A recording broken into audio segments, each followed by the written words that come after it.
अस्सलाम वालेकुम दोस्तों, वेलकम टू ख्वाबों की दुनिया। ख्वाबों की दुनिया में खुशामदीद। आज मैं आपको कहानी सुनाने जा रही हूँ, जादू का शीशा और शहजादी।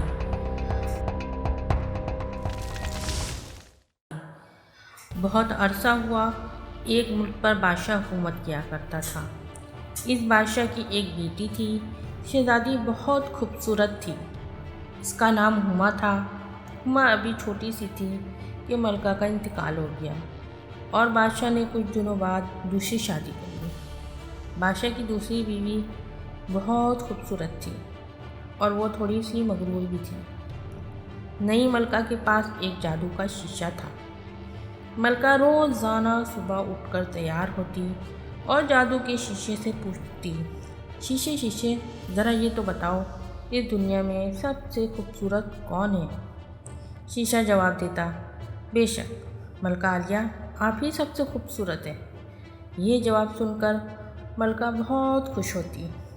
वक्त गुजरने के साथ साथ हुमा बड़ी होती गई और इसकी खूबसूरती में भी इजाफा होते गया।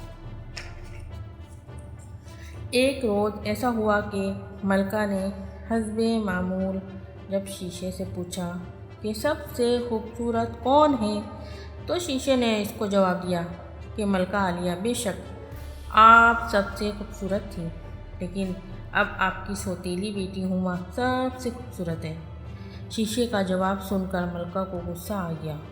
इसने अपने ख़ास मुलाजमों को बुलाकर हुक्म दिया कि शहजादी हुमा को दूर जंगल में ले जाकर कत्ल कर दे। मुलाजिम हुमा को लेकर जंगल चले गए। जंगल पहुंचकर शहजादी को कत्ल करने लगे तो इस पर बहुत तरस आया। एक मुलाजिम ने अपने साथियों से कहा, क्यों न हम शहजादी हुमा को छोड़ दें। ये सुनकर बाकी मुलाजमों ने हुमा से कहा, तुम इस जंगल में कहीं भाग जाओ और वापस अपने मुल्क में ना आना, वरना मलका तुम्हारे साथ साथ हमें भी मरवा देगी। शहजादी ने जान बख्शी पर मुलाजमों का शुक्रिया अदा किया और घने जंगल के अंदर एक सिंह चल पड़ी। कुछ दूर जाकर हुमा को एक छोटी सी झोपड़ी नजर आई। हुमा इस झोपड़ी में दाखिल हो गई। इसने अंदर जाकर देखा कि घर में कोई जी रूह मौजूद नहीं था। घर के अंदर एक छोटी सी मेज़ रखी थी और इस मेज़ के गिर्द 7 छोटी छोटी कुर्सियाँ रखी थी, जबकि इस घर के एक बेडरूम में छोटे छोटे 7 बेड लगे हुए थे। शहजादी वहाँ लेट कर सो गई। काफ़ी वक्त गुजरने के बाद शहजादी हुमा नींद से बेदार हुई तो वो ये देखकर हैरान रह गई कि 7 छोटे छोटे आदमी इसके गिर्द खड़े इसे देख रहे थे। वो 7 बोने थे जो एक हीरे की कान में काम करते थे और अब काम से छुट्टी करके वापस आए थे। उन्होंने शहजादी हुमा से पूछा कि वो कौन है और ये कि झोपड़ी में कैसे आई। इस पर हुमा ने इन बोनों को महल से जंगल में आने तक की अपनी दास्तान सुना दी। शहजादी हुमा की दास्तान सुनकर बोनों ने इसे कहा, ठीक है, अब तुम इस घर में हमारे साथ रहो और घर के कामों में हमारा हाथ बटाओ, लेकिन एक बात याद रखना, जब हम लोग घर पर मौजूद ना हो तो किसी भी अजनबी को घर में आने ना देना। दूसरी तरफ मुलाजमों ने वापस जाकर मलका को बताया कि उन्होंने शहजादी को कत्ल कर दिया, तो वो बहुत खुश हुई और भागी हुई अपने कमरे में लगे जादू के शीशे के पास जाकर बोली, शीशे शीशे अब बता, इस दुनिया में सबसे खूबसूरत कौन है? शीशे ने कहा, बिलाशुबा शहजादी हुमा ही है, सबसे खूबसूरत है और वो जंगल में एक झोपड़ी में रहती है। ये सुनकर मलका को बहुत गुस्सा आया। इसने घर घर जाकर चीज़ें बेचने वाली औरत का भेष भरा और जंगल में चल गई। थोड़ी सी तलाश के बाद मलका को वो झोपड़ी मिल गई जिसमें शहजादी हुमा ठहरी हुई थी। मलका ने झोपड़ी के दरवाजे पर दस्तक दी। हुमा ने देखा एक बूढ़ी औरत हाथ में टोकरी पकड़े खड़ी है और इस पर खूबसूरत रिबन रखे हैं।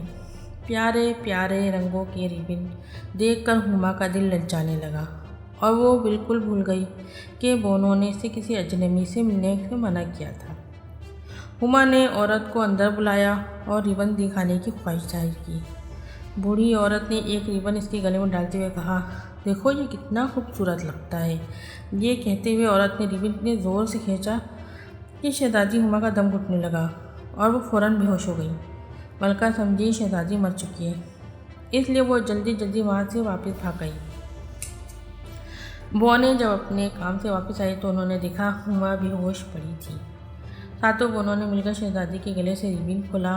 ربن کھلتے ہی اس کا سانس بحال ہوا اور وہ اٹھ بیٹھی۔ بونوں کے پوچھنے پر اس نے تمام واقعہ کہہ سنایا اور ان کا کہنا نہ ماننے پر معذرت بھی کی۔ بونوں نے کہا، دیکھو آئندہ اچھی طرح یاد رکھنا اور ہماری غیر موجودگی میں کسی کو بھی اندر آنے نہ دینا۔ شہزادی ہما نے ایک مرتبہ پھر بونوں سے وعدہ کر لیا اور کہا آئندہ وہ محتاط رہے گی۔ ملکہ خوشی خوشی اپنے محل میں واپس پہنچ گئی۔ دوسرے روز ملکہ نے شیشے سے وہی سوال کیا۔ ملکہ کو پوری امید تھی کہ اس مرتبہ آئینے کا جواب اس کی مرضی کے مطابق ہوگا، لیکن آئینے نے کہا، ملکہ عالیہ، بے شک آپ خوبصورت ہیں، لیکن آپ سے زیادہ خوبصورت آپ کی سوتیلی بیٹی ہما ہی ہے، اور وہ اب بھی زندہ سلامت اپنی جھوپڑی میں موجود ہے۔ اس مرتبہ ملکہ نے فروٹ بیچنے والی عورت کا بھیس بھرا اور جنگل میں جا پہنچی۔ جھوپڑی کے قریب پہنچ کر اس نے آواز دی، خوبصورت میٹھے سیب لے لو۔ ہما نے سیب دیکھے تو اس کو بہت پسند آئے۔ اسے بونوں کی ہدایت یاد آئی تو اس نے سوچا اگر میں اس بڑھیا سے سیب لے کر کھا لوں تو بونوں کو کیا پتہ چلے گا۔ یہ سوچ کے اس نے بوڑھی عورت کو بلایا۔ عورت نے ایک خوبصورت سیب اس کو دیتے ہوئے کہا، یہ سب سے خوش ذائقہ ہے۔ شہزادی نے جیسے سیب کو دانت سے کاٹا وہ جہاں کھڑی تھی وہیں گر گئی۔ بوڑھی عورت یعنی ملکہ نے اسے اچھی طرح دیکھا اور جب اطمینان ہو گیا کہ وہ مر گئے ہیں تو اپنے محل کی طرف واپس آ گئی۔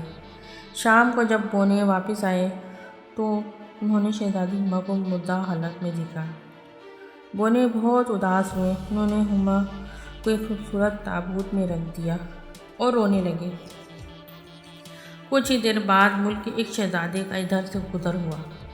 اس نے شہزادی کو دیکھا تو بونوں سے کہا وہ شہزادی اس کو دے دے، لیکن بونوں نے انکار کر دیا۔ شہزادہ بہت اصرار کرتا رہا کہ وہ شہزادی کو لے کر ہی جائیں گا۔ شہزادے کے اصرار پر بونوں نے آپس میں صلاح مشورہ کر کے اسے ہما کا تابوت لے جانے کی اجازت دے دی۔ شہزادے نے تابوت کو اٹھانا چاہا تو وزن زیادہ ہونے کی وجہ سے وہ لڑکھڑا گیا اور تابوت اس کے ہاتھوں سے چھوٹ کر گر گیا۔ تابوت گرنے کی وجہ سے شہزادی جھٹکے کے ساتھ گری تو اس کے حلق سے سیب کا ٹکڑا نکل کر باہر آ گرا اور شہزادی ہما اٹھ بیٹھی۔ دراصل ملکہ نے سیب کو زہر لگا کر شہزادی ہما کو کھلایا تھا، اس لیے وہ سمجھی تھی کہ ہما مر گئی ہے، جبکہ سیب کا ٹکڑا حلق میں پھنسنے کی وجہ سے شہزادی بے ہوش ہو گئی تھی۔ شہزادی ہما کو اٹھتے دیکھ کر ساتوں بونوں بہت خوش ہوئے۔ شہزادہ، شہزادی اور ساتوں بونوں کو لے کر سلطنت آ گیا، ہنسی خوشی رہنے لگے۔